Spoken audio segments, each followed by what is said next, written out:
ia le ai ngole ai mai no nei vai ngole o le uli vai ainga ma vai tau ma fatanga e pe na ma sani ai si o tātou watu no wala ngata po ilo lau polo kalame haleluia fa soa i lea taimi ma lea taimi tali ngā fesili ia tātou wawa ia tua i le manuia o lea tua ma wha manuia ngā lea tua ma le lei sili ese o lea tua talo whatu i upenga ta whai langi talo whale ainga o le whatu tua talo wha lava Fatalo fatu fo i tātou wala leo ma le tātou walesi whasala lau.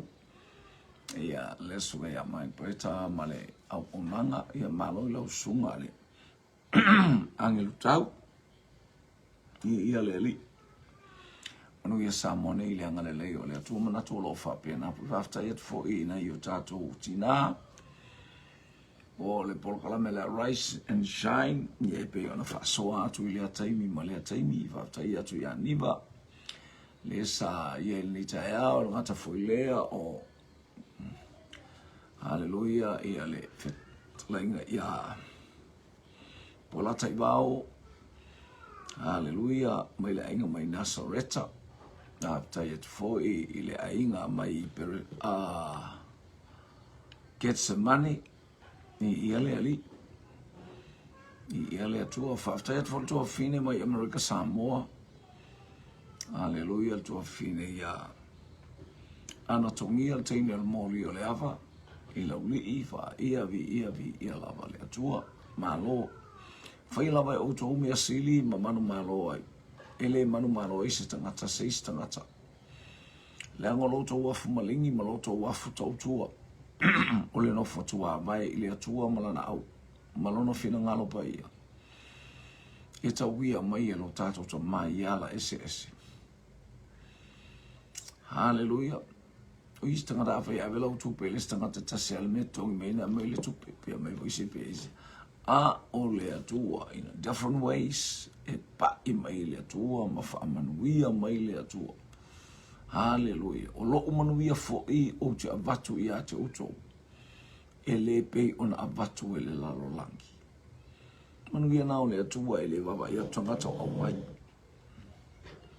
a o manuia e te talia i la le fatu atua e le suafa o Yesu Kiriso lupe and faith e le ia holi fatalo fatu i le ainga le wanga mai lupe and faith ni ia le li ia se fa malostino le vai ngole uli le sto inga supo vai esa supo sa combination soup vai esa wonton soup chicken soup lamb soup beef soup hallelujah so many soups hallelujah ya wale ne ya uli fatalo fatu fo ile angilu tau ia malfaltua malo ngalue malo le onosa i le faiva e pe le foi no le tātou pōkalame i lunga o upenga ta wha i langi. Whamanu i atu le atua i ante, oi, tātou ngā lue ei ma le fia ma le oli. Ia i wha manu i ngā le atua. Manu i le Samonei, manu i le tau, mana i le tau i Samonei. Ia sa o la le o atu pe o foni mo sioki le supo ia le fato ato falte ni la ngale sa sa lona por kala me ne il taiao ia ni ia le li e lo a o faia se malosi mo sona malosi pe sa foi staimi ole tau ai me tanga tal mato fale ali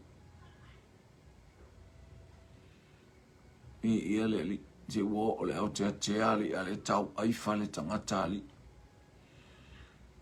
ia le li ia ile atua le inga ia ile atua le wha manu ma le wha ne tanga me uma malo wha ea ai ono taputoa talofa lava praise God io le umo watu wa sioki mai tatou supo a ia uche iloa fo i o le awha la le umi fantato po kala me wale wale intene fai supo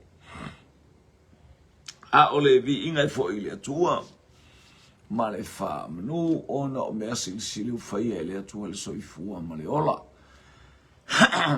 ia le tua Praise God. Ole ai mai no ile nei vaenga ole asoe. Atata usili mua. Ole asale la saunei, ole alo ilo, ole ale asala saunei, ole asafa pitoa. Ole asa utau ile asa, ole asa ufa ingoino, ole ale fa ingoino, ole asa olo. Ngai mai. Ile asa mua. Umi moana talofa lava. Praise God. Bonsnensky. Ole asosale ala asau, ole ale. Ta'uai ele aupa ia. Male au kerusiano fatua tua le asosa o sauni. Male la loangi ato o masani na vai ai pele fatua tua. Wala to iloa umalava. Le winga o le asosa o lo angai mai. Talofa. Hallelujah. Le ainga mai Brisbane. Ya, talofa la inga mai Brisbane. Ya, o mai o el faltua. Male sunga il fafia ngainga. Ele o tali mai le angelu tau o le sao lau pama. Ya, mana ya.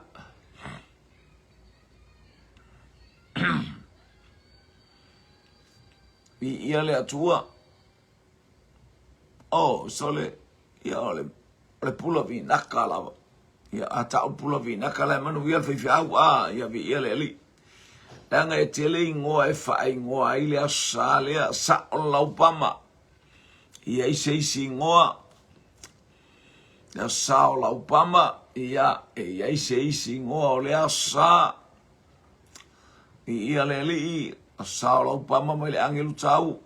Ia talofa ula faleni. Fatalofa atu ia te oile. Fina leiva enga ole au auli.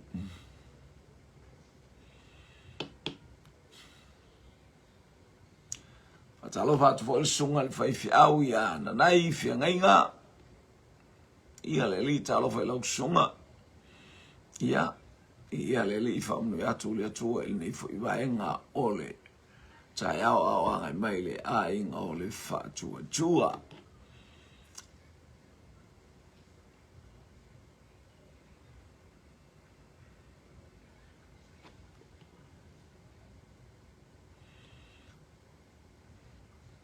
Tato ufisiri le atu wanga i atu ole ale ingoa.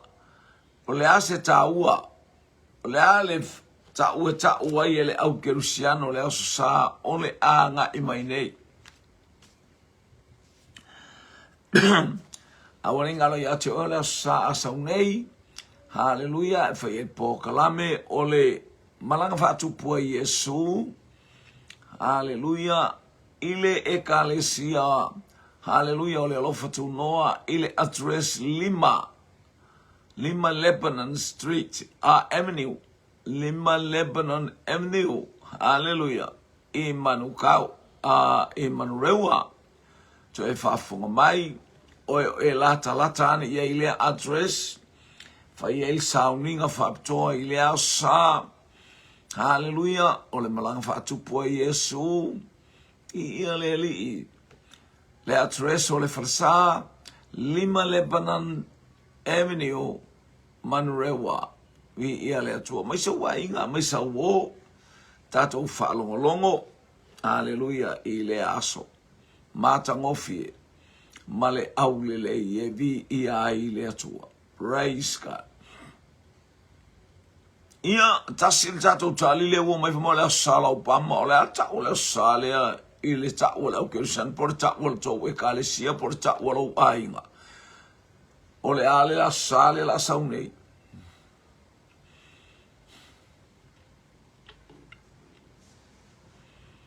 hallelujah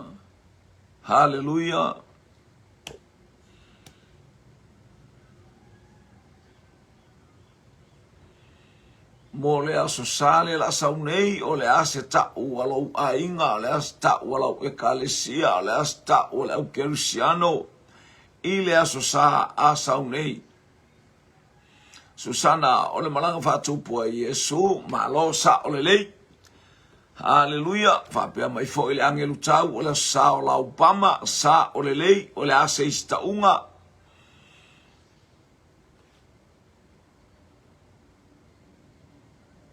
Aleluia, sa o tali e lua ia o mai. Tele ale mau tali a. Ta mo ia li ele fia istanga ta sal palema. Po le laupama, mai le angelu tau whaftai.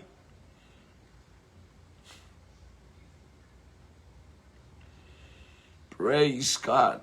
Selling amen. Talofa lava.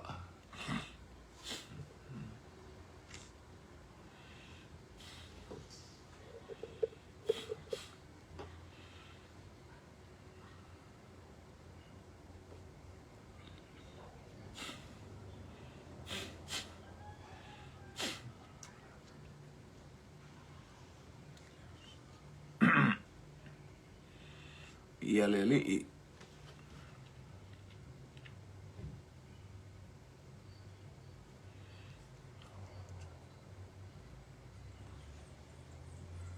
Ia, ua lava ia tali a. E tali ai le afsili o le malanga whaatupu a Iesu. Mea fo ile tātou titilo ile matautia o le malanga. O tupu uma e oi kariota. E oi ta vale mata ngofie te wina o le mea ngata mai ile malo ma le malo si o le malo o mena e o i o lato a. E whaitu wala lua. Ai a fio atu le tupu a. Abe le fita. Ia a o lea ua tātou. Whalongo i le malanga lea Iesu o le malanga eti e mai le asini. Whai oe matangata eti e Iesu i le nei tausanga. Ma le whaamnatu ina. Whai au whai oe whai tātou ma asini eti e Iesu i le nei tausanga. Ma le nei malanga whaatupu a Iesu. Toe whaafou wai tātou maaftanga ma Iesu o le sao pama. Ta lofa tāsa hope. Ia le li o mai ia inga ia whamanu i atu le atua. I oe e sele mana i o le tātou tilo mo tātou waba ai ma le matala. Ina i o tātou i lole winga o le ne yaso. Hallelujah, o le aso na tatala i le asini a e fio il tupu. Pei ona whai mai ai le profeta o Isaia. Hallelujah. Ele mfai ante iwo o Yesu ile mea ele ita umai ele profeta ele ita umai ele tulafo no mea ua tusia o puapua ngā mawhaingata o mea ia. Hallelujah. Whae loa mai. Hallelujah. Lea fio mai o lo tātou matai. Hallelujah. Ao o fo ila in tātou wa ia tu whawhea o ina mai o lo tātou matai o puapua ngā mawhaingata. Hallelujah. E se le mata ngofi. Hallelujah. Wano whale ia satu ia maa le winga o lea polo kalame. Ina ia whamanu ia ai oe whamanu ia. Awane misiate oe. Ia i fo is farsa oe. Whalatalata alu e wa aipo le ale winga o le asa. Hallelujah. Siane ile lima Lebanon Avenue. Hallelujah. I Manurewa. Ile asa una ile taru sumaratasi. Famnu ia le atua ia te oe. Ile nei tu waso. Praise God.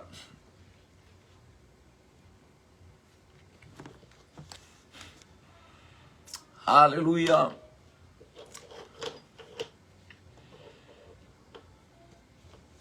O le ale la au le na afene ia Iesu fia tau mafa Iesu i le ala.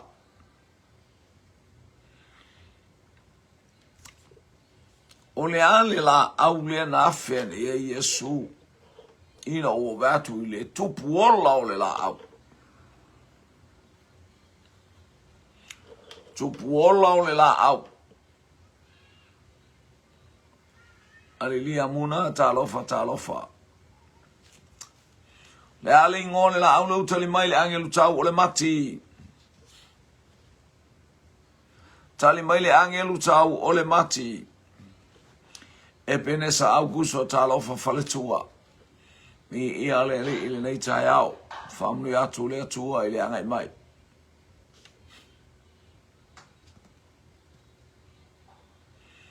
Haleluya, haleluya.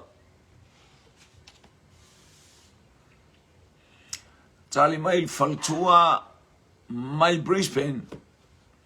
Susana Featalainga, ole mati. Ia, lea tonu la, ufasalong malchato atresle, Easter service, hallelujah, 5 Mount Lebanon, ole mela lenda se atu atia o Mount Lebanon, Crescent, the garden Manurewa, oh, the garden of Eden, the garden, God's garden, Cecilia Laina, talofa, hallelujah. Lea tato ia tato tali mai Susana Featalainga mati, ole mati. Ole ale la au na afea ne Yesu wa fia tau mafa eva ya to tu mai ole tau luola ole la au. Afea ne Yesu wa fia tau mafa. Pangale wale talia le mana ole ali.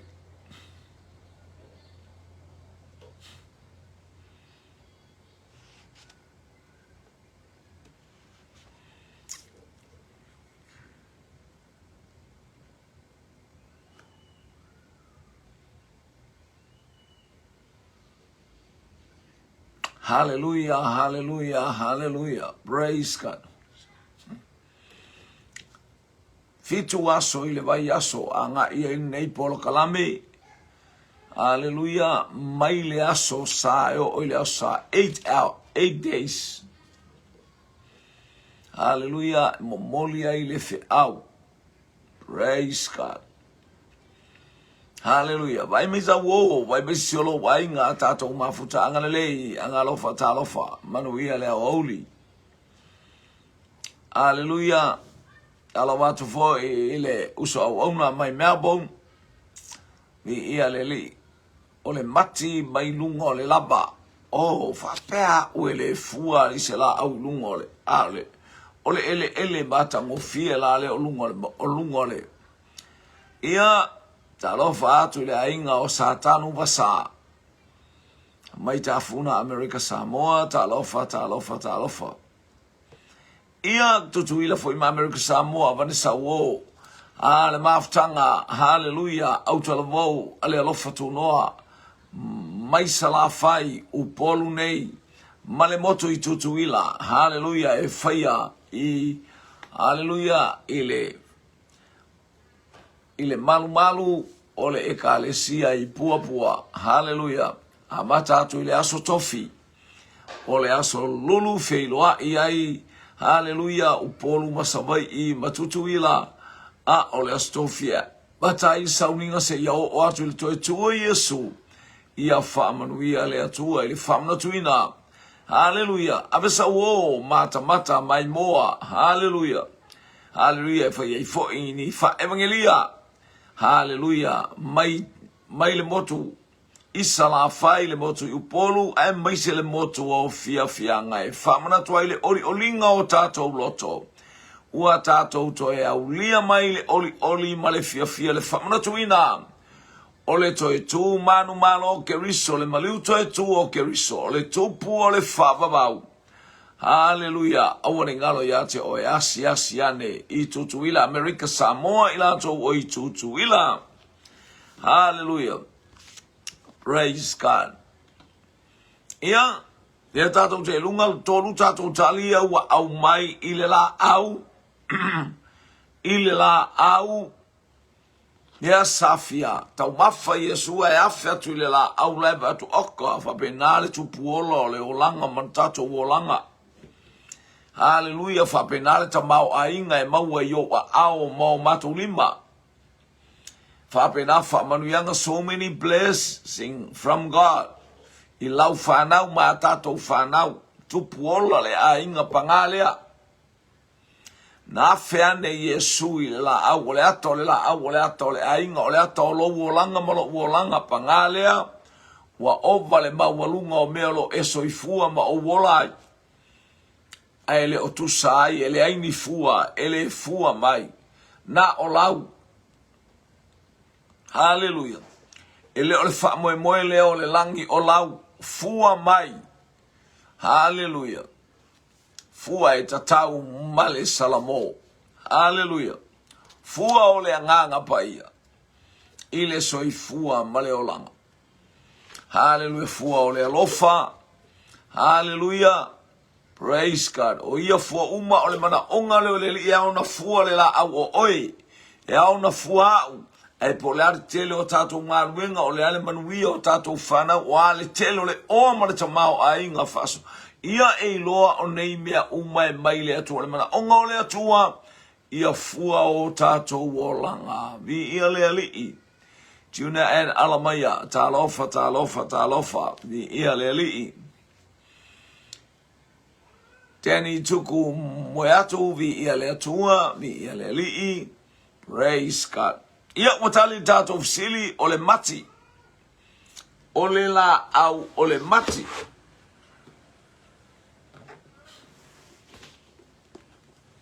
Hallelujah.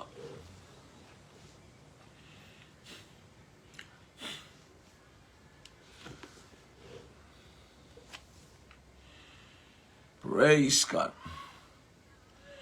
Malie mato wo na po ole polkalame alisi e kalesia na mama futa atu iai.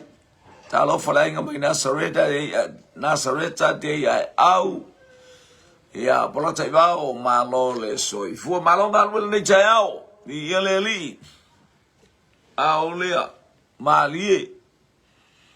Ua mato ua oma i osale i moa sa fai eile le polokalam. Ua oma ine i pui paa. Ua afel taafale watali se iso siaki le vapei ese me le pa o mai taafale. Kele kolio waina sa fasaval talofa talofa. Yo so tu ilalo falongo tu fa pe mai tamai tua ile tina. O ya o ele tama. Ua ngalo tamai titi sale I moa ale wotulio so le mato tavale na fsoso ni atu e mai ele si vai ngole kale sia le. Ua ole piki apul mato tavale ale me watu. Wa babe na oso ilunga esu ese no foanga. Hallelujah. A ua ngalo tamai titi. Hallelujah. Praise God. E te iloa o ise tamai titi na ngalo I tuspa ia. Ile taimi o mea ai. Wa uma mea ai ole a inga ai ngalo ai tamai titi. O ai tangata lea I tuspa ia. Wa ia wani ngalo lau tama ia nafu. Fa ko fai telefoni anga I tua I ta vale le yo mai. Fa mole to va ai asima tama. Wa ole ulunga li ai ngalo le la tama ngale le ngalo fa malo le soifua.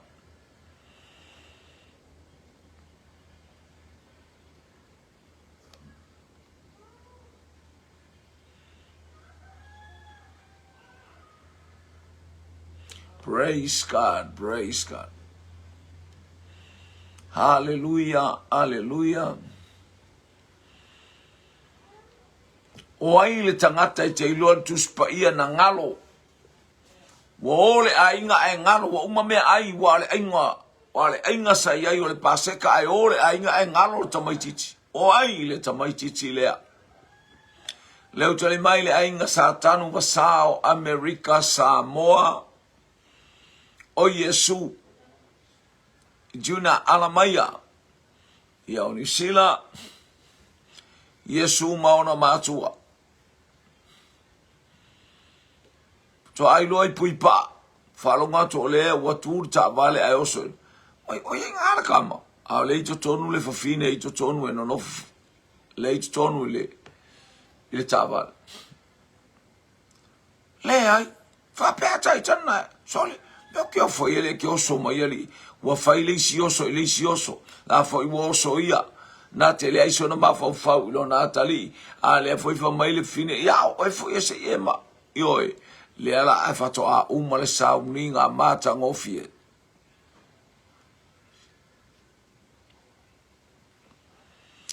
Susana fetalainga Yesu te ai au Yesu angalele Yesu. natu loli pulatasi Yesu ai mainu e mamao le ala ua tali le tatou fisili o Yesu. Haleluya. Ai tele fo ina ngalo Yesu ya te oe ilo ina ale ai o ai te mi o me ai eu a te mi te ai ele tele fo se lotu ngalo Yesu vai faspua ta civiliamu ta lo fa vai faspua mai ile au le o me ai ioe wangalo ile Yesu. Praise God. Ai ale ai nga wo mai le ai nga. Oka le nga tonu le ala e toi fo iatu.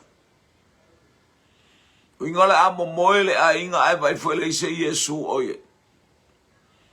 Ya ele lei fo il tama le manaya. Hallelujah, praise God. Le mesa ya Yesu sai le fale o le atua. Satala no ai fai fe au. Mo oi mo au. Hallelujah, awana ingalo lau Yesu ile taimi e te ngalue ai, le taimi e te ilunga le taavale. Wa mea uma e te whaia ia e manatua Yesu au ta pena i so semea. Lau whai ngā malanga ilunga o le ala sau le ala ile mano le toto Yesu keriso. Ina ia iai le anga le lei o le atua. Ia le ali. Iai le anga le lei. Ole atua i te a whaia ngalo ia te oina whaile luta e saua e ailoa. Hallelujah, ni mea ai e la e saua ini whamai man. E iai le pa i atu o le whamalo longa i Yesu langa le te manatua i Yesu le taimi o lau tatalo e ai. Ai a whai te le manatua e whaono ti ngā ina oe. Mai te tauana e tinga ina e se whangalo i atu e moi oso uma tau te ai ma whinu ai. Tau te whaelo atu ai i le lalolangi le maliu to e tu o le ali. Pi ia le tua. Ai mainu. E mamao le ala.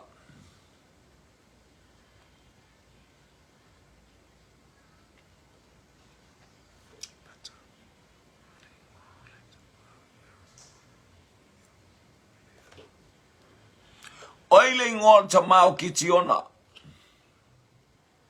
Oile ngor ta mau kitiona.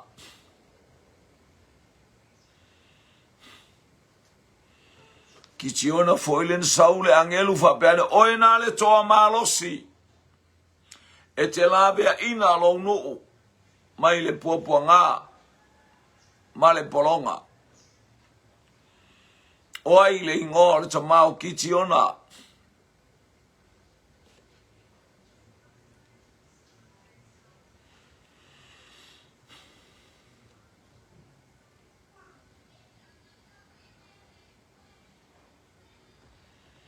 Isako Junior whangai talofa. Hallelujah. Leu tali mai le teine lea mai Nasareta o Yoasa. O Yoasa.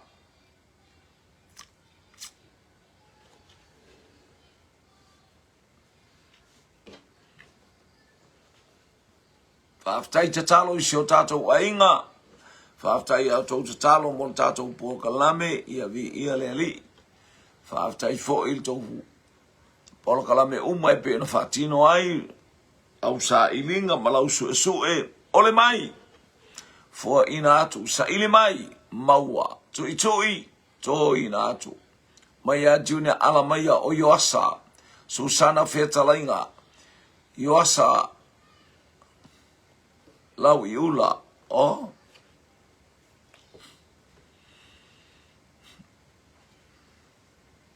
Leo lau i ula o le fale tali malona o le beach na ta maloa o vui. To ina fo ia nei le vui le mato wainga. E lana fale tali malona ingoa o le lau i ula. O ala i ula ia o le fale tua le o Yoasa le pe afo le. E ke ifo ia ufape ngā mai koua mio. Ia le utali mai Juna ala mai o le sa abiseru o Yoasa lele mai loa ma le manu lele mai. Peise nua ali le manu lele mai ali. Hallelujah. Pe lele fia le manu. Pe fōlinga mai e se mea la atupu le unga o le nei vai aso i le manu lele mai. E nari tanu wasa. Hallelujah. Oyo asa. Ua tali la tātou fesili. Oyo asa. Hallelujah. Aiane sau combination sup fai malie pe au bevela o mea ua pepe ai fai malie lo wa uli bi ia le atua ua tali tātou fesili oyo asa. Toi tuli atu ile o ngā ele lea ia yo asa. O ai leisi ngoa o kitiona. O ai leisi ngoa o kitiona.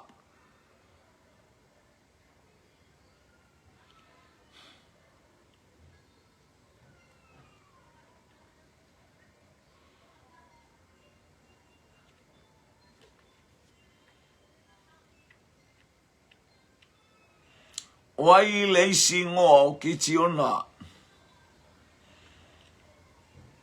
Ai mainu e mamao le ala. E penesana nai talofa lava.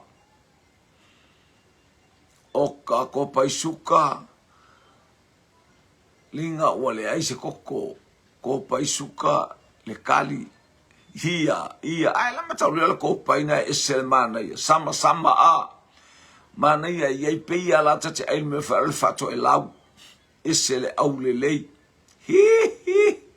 Ia leo tali mai le ainga at mai tafuna America Samoa tanu wasa family o Yerupa ala. Malo faupa talo fatina wanganui talofa. Le vaso fa ayo ya oevi ia le to mesina manuia oetina ia le lifa after mole tatalo leo tali mai day ai au. Mai Nasareta o Yerupa ala.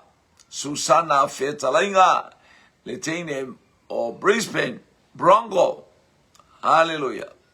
O Yerupa ala, Tina ala maya, Yerupa ala e failo ai, le, Hallelujah.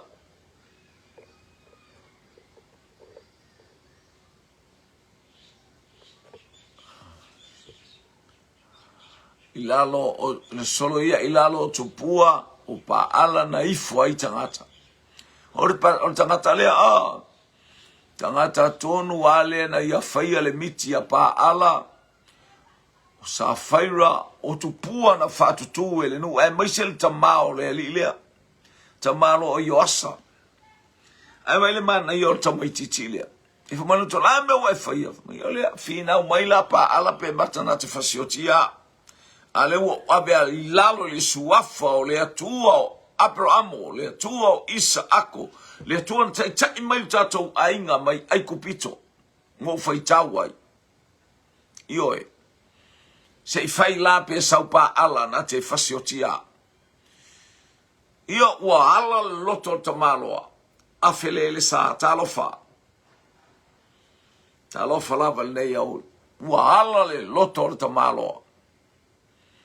Moi no mai le no fa mai ei ai no fai el melea ai mai tala ale to ina wa le sili le no o yo asa ai se tangata e fia faisa na fi naunga ia pa ala ai lo e te ola ia pa ala ai a fai e te mana o e fatu la ia luta o le oti fai ngoi le no atoa kitiona yo ilonu tama wo fa ingor tangata wo finau ia pa ala manu malo hallelujah fa seina le vai atu le lapo po o ngifo makalinga ma seu pa ala aya fa ingor tangata o kitiona o yero pa ala ileli tafia ai atu ai le fai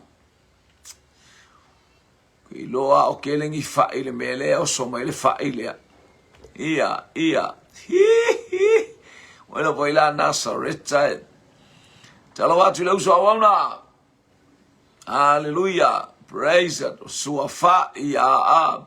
Au te fefe ai langa le ke aku ke mai le meari. Hallelujah. Ole start of sili sa oia una oia na upunei. E malaya kanana oia na upuia. E malaya kanana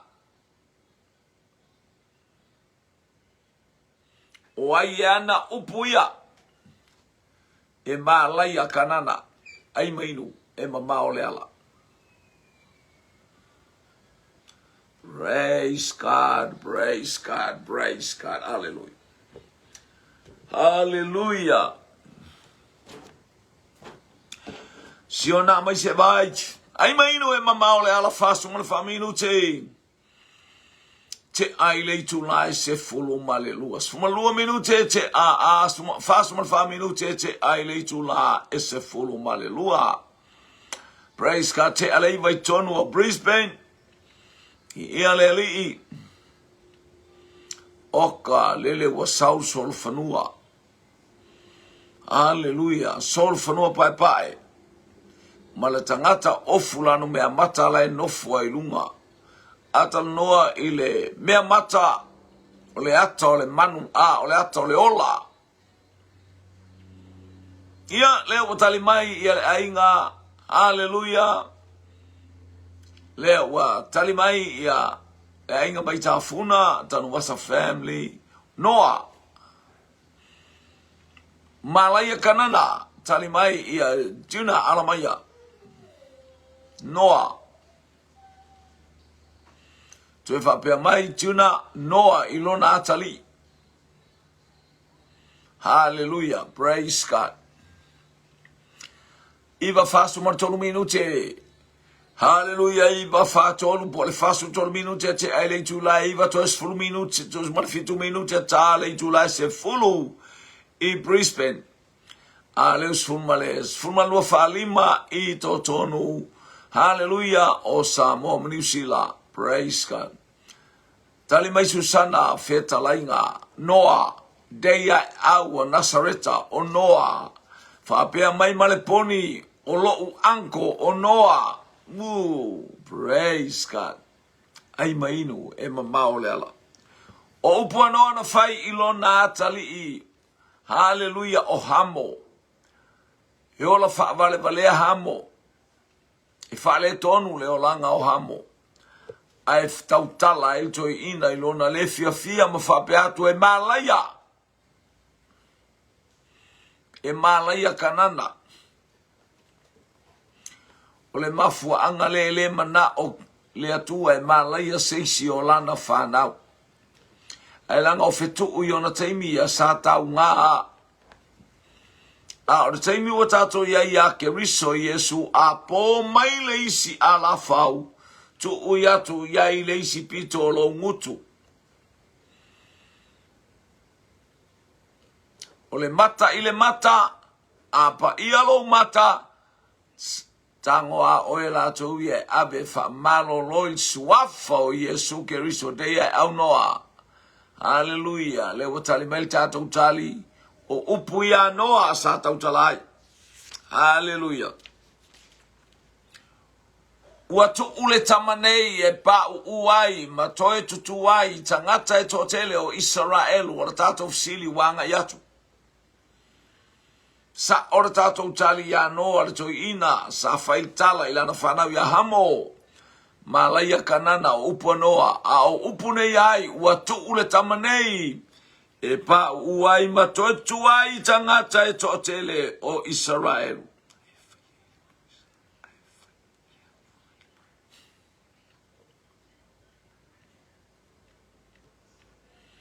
Hallelujah, hallelujah. Malo le tau. Ia malo fo I le faitau tusi.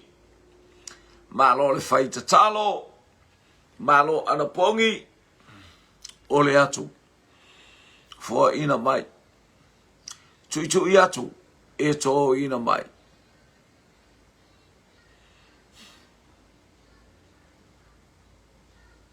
Hallelujah. Leo tali mai juna ala maya. ile tatou fesili o Simeona. Simeona. Ia leli. After Isa ili after you tali Simeona ia Yesu leo to e falau tele mai el tali Simeona o Aukilani New Zealand.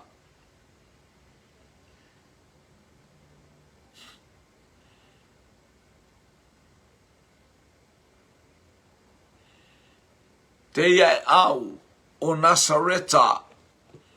Palata ibao mai Nasareta. Hallelujah. O Simeona. Tolu atato tali tutu salelei.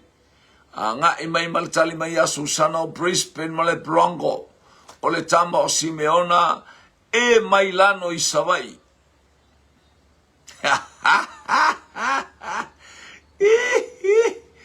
Oi kalofa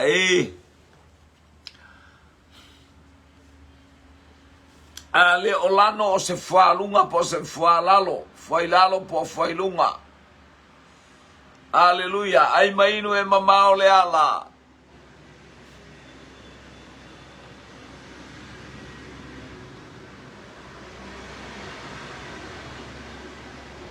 So longo mai pa o va lele ia wa mai ate mato lo tau va ia tu po ane va lele. Aleluia. Tai se ane se va lele lungo se fale. Eia au. E inga mai Nasareta nasapai lo e Simeona Yesu I lona lima. Fai lo lana tala. Ua tu ule tamane e pa uai mato e tutuai. Tangata e to tele o Israel u faftai la inga I Nasareta manatali. Ia ua fata to tanto e tase asta to tali anga I mai. Hallelujah. Praise God. Hallelujah. Ata artin elea mai. Ata artin titilea mai. Mai puka. Mai le ta elenga o puka. Ta elenga e malolo ai tangata ta waso. Ai la fa ai tangata le fa alalanu.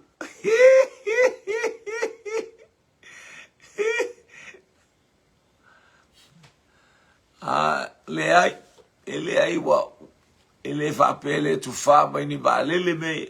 Wa mata no mai valele leo po valele ia lefioa ia nei o Iraq po Iran ia po fele kalfa ole ia ile wanga kalfa Persia a nei wo o mai nei ia leli I ua tali le tato fisili o upole toi ina o Simeona ia toi ina lea sa bailano I Savai Anthony Tanuvasa Simeona ia Yesu faftai fuala amoala talofa vi ia leli ia ile ngalele ole atua ile ngai mai lau supo ile nei e oli a combination soup hallelujah ole wonton soup hallelujah ia le wata pena tu e fai ai le oli vi ia leli Tali tato fisili o Simeona na e faya ile pongisa ai faya ile atua ile tu tonu le lamba le malama ngomina o tato e faya mea pongisa tangata a ole atua e faya mea malama wa oia ole ali ole malama o ai ana ia upu ma ai oena e faya ile pongisa ai faya ile atua ile malama ia Hallelujah. O upu iai. O upu nei ai. E te whaia na e whaia ile pongi sa. Ai whaia ile atua ile malama.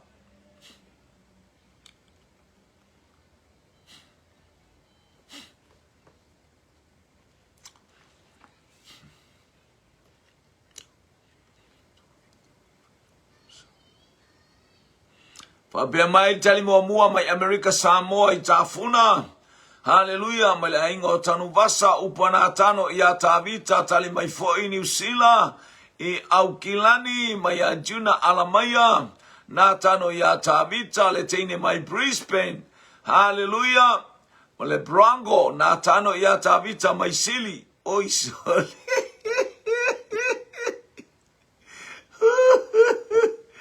Awai kavefe eso le nei faltua. Ese le fatupu fa lave lave. Ai loa mai e tangata le mato nu mataulia o le upe faisi na faingata. Na e faia I le pongi sa. Ai faia le atua I le mala malama lo winge le anga le mea. A le waka umaile ngu e sawai o sili.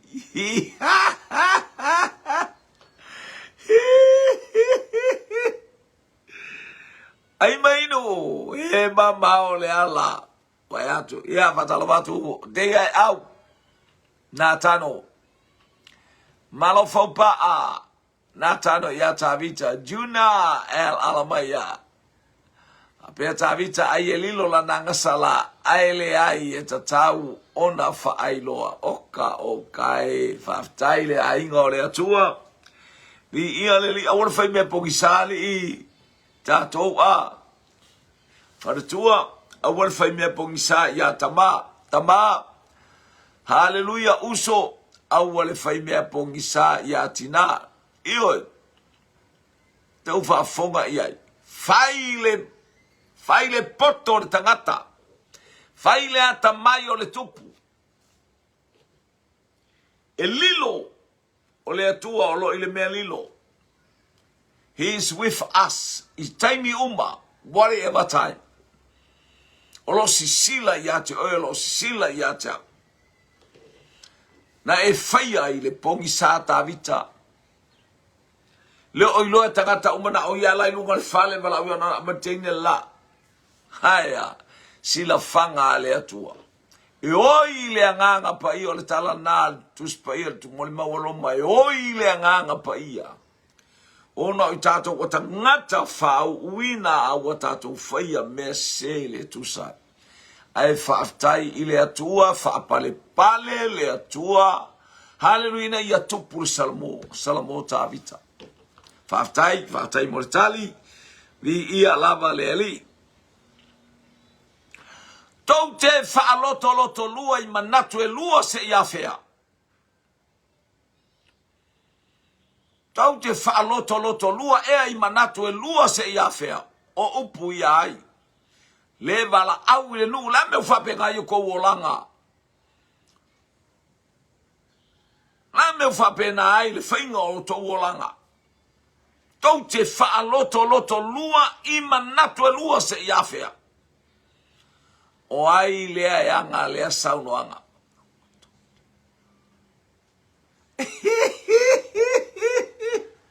Ia, vaftai, tuna. Ese il to telio tangata fai mea pongi sa ina ilo matua e sole tuna. E fai a fo isinga kuku a fo tinai tama. E fai a fo. Ia mai la e alule le to alua e asi a le wana foma ma fai mea pongi sa ia Josefa. Ai vaftai. O iana ia upu. Le utali tata utali mua. Haleluya juna alamaya. O upua Elia. Joe falau tele mai lalo Elia ya Israel. Susana feta lainga le falitua o Brisbane. Haleluya tele atangata. Haleluya fai mea pongisa. Awal fai mea pongisa ina itama loa maf oto foi tama awal fai mea pongisa ina itina Susana Vitalinga Elia day au Elia malo fopa a wanganui tina tatalo arise and shine Elia woo tali maita aingota nuasa Elia ile nu o Israel ia malo le tali ia le ali watali le tata ofisili haleluya watali le tata ofisili o upua Elia ya Israel tapena. Haleluya le taulanga ya pa ala ma le atua moni ato ai e loa ai le atua moni ato atasi. Tau te faa loto lua e Israelu. Wa, o koe sei e a kou kingo. O kou faa benga o feo i pa ala. La mole sa pa ala e sungu le kaulanga. O i le tu waso le taulanga afi afi. Haleluya. Oi olo e foi tupua, oi olo e mamau e spea, e faa loto lua pese ia o mai ile nei ia ouli.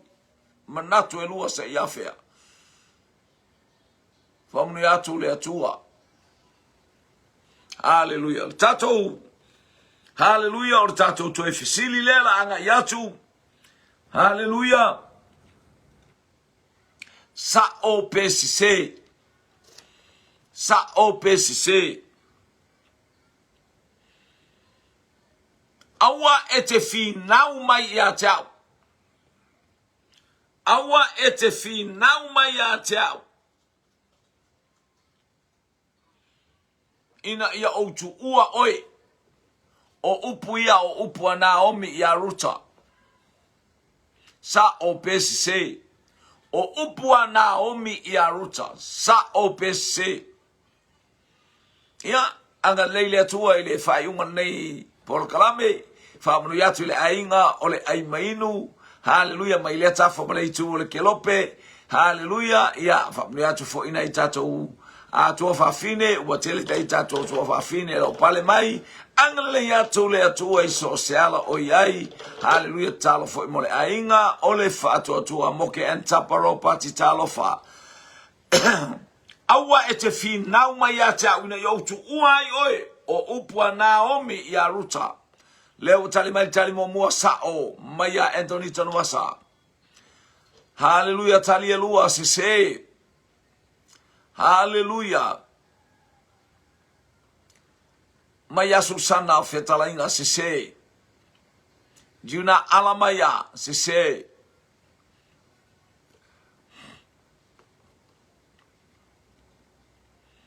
Haleluya tali tulai tasianga ia tultato sile upua Ruta ia Naomi juna alamaya fa mai se mai alamaya se o upua Ruta ia Naomi dei au o Nazareta wrong faftai haleluya ni ia leli dei leanga le lei o le tua ia le pa ia le tua. Haleluya o upu ia tatou te iai o upu a Ruta ia Naomi, not Naomi ia Ruta. Haleluya o upu a Ruta ia Naomi, ai leoni upu a Naomi ia Ruta o le tali sese. O le tatou tali sese. Ai sea o upu ia o upu, haleluya, a Ruta ia Naomi, ai leo Naomi o le fisili o na hao. O upu ia ai. Haleluya, upu a Naomi ia Ruta. Awa e te fina o mai, lei o upu na whai atu ai Ruta ia Naomi. Whamanuia le atua isi o tātou ainga i le nei vaenga o le au uli. Haleluya. I ume umai le vi inga o le atua whamanuia le atua tā. O le lima le afi anga i atu lau polo kalame. Taulanga afi o na o Yesu. Amene, ma amene.